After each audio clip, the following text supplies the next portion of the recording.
All right, story time. All right, so I might have been 12, maybe 13 years old, living on Gladstone in Detroit, right off 12th Street on Gladstone. You know, I grew up over there with my brother and my sister, so we was all over there. There was a lot of people outside. There was a whole bunch of kids on our block at these days. There was a lot of cats, a lot of young boys too in the neighborhood and shit. So we all outside. So we fight all the time. This one particular night, we all outside in the summer. It's late, you know what I'm saying? It's late. And so everybody hanging out late, playing around and stuff like that. Somehow or another, my brother and this cat, Maddox, get into it, right? So they get into it somehow or another. But my brother really wasn't no fighter, dude. Now, Maddox was about 16. Maddox was about 16. My brother was about maybe 14 or 13. You know what I'm saying? My brother was about as tall as him, though, but this cat was older, whatever, right? So they get into it, but my brother really wasn't no fighter. My brother Curtis really wasn't no fighter, though. You know, he would try to avoid fights for the most part. You know what I'm saying? And I was a little 11 years old. When I was 11, I was little. So anyway, this one particular night, they get into it. And, you know, he keep egging Curtis on. My brother like, nah, you know what I'm saying? I ain't trying to fight. But the whole block is out there. And, you know, back in them days, we used to stay out hours trying to geek a fight up. We'd be out there hours trying to geek. So at this point, everybody's talking about Fight the Power. That's when Fight the Power, pretty much, it just came out in them days with Public Enemy. So everybody like, Fight the Power. Fight the Power. So they trying to geek Kurt up. I'm like, Kurt, come on. Because at this point, I'm really sick of this nigga Maddox too anyway.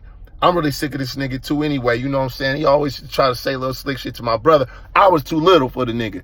But I used to always try to tell my brother, like, man, you should go on and fight that nigga, man. But, you know, my brother like, man, I ain't tripping off that nigga. You know what I'm saying? But this one particular night, everybody was outside. Everybody. It seemed like everybody was on the block. So we like, damn, man, he's standing there egging Kurt on. I'm like, Kurt, man, fuck that. Fight this nigga. They like, Fight the Power. Fight the Power. So they start doing the little stick on the shoulder and shit. For y'all don't know what that is, it's like you put a stick on somebody's shoulder, and if they knock it off, that's kind of like the first lick. That's kind of like the first punch. And then usually the fight start, right? So they come with the stick shit. Fight the Power. They put the stick on my brother's shoulder. This nigga Maddox just reach over and just knock the stick off his shoulder. You know, and Kurt, my brother, like, man, watch out. Don't put the stick on my shoulder. Still trying to avoid the fight and shit, right? And I'm just over there steam. I'm a little nigga steam. I'm just mad, bro. Like, come on, man, fight this nigga. So then they pick the stick up, right? They pick the stick up and they put it on Maddox's shoulder, right? Fight the Power. Fight the Power. And everybody geeking him up. My brother ain't trying to do nothing. The stick sitting on his shoulder. Maddox standing there like this. You know what I'm saying? Like, he ain't touching it. It's just sitting there. My brother's. So I'm like, man, because I'm sick of this shit. I'm like, man, fuck it. So, you know what I'm saying? I walk up there, reach up on his shoulder, and knock the stick off his shoulder. Like, fuck it. Just knock the stick off his shoulder. When I tell you, this nigga Maddox hit me so hard, like, boom! Nigga, when I tell you my whole body just was like, nigga, I just dropped to the floor like some, nigga, just. My brother put hands on this nigga Maddox, and my brother started whooping his ass. You feel me? You know, I'm looking at the shit, you know, and my brother's whooping his ass. I'm talking about all across the street, over there to Miss Bird Yard. My brother is putting hands on this nigga, but my brother really wasn't gonna fight him. But for me, my brother put hands on this nigga. You feel me? And you know what I'm saying? He never had no more problems. I'm talking about the whole block was going crazy. Like, oh shit, this nigga Kurt winning. This nigga Kurt winning. This nigga Kurt winning. I'm talking about fucking him up, right?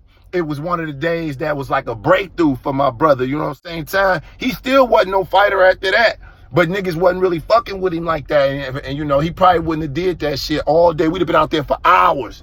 He would have probably fought that nigga, man. But for me, man, that nigga whooped that nigga ass, man. And yeah, that shit was crazy, man. That's how it went down on the block, man. You know what I'm saying? 12th Street, 100 years, man.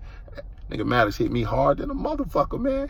But that's what it is, man. That shit when bullies don't last long. And yeah, shout out to my brother for that shit, though. Man, for more crazy stories like this, make sure you subscribe to my YouTube channel, man. Click that notification bell and get them stories first. It's your boy Kevin Tate. I'm out. Peace.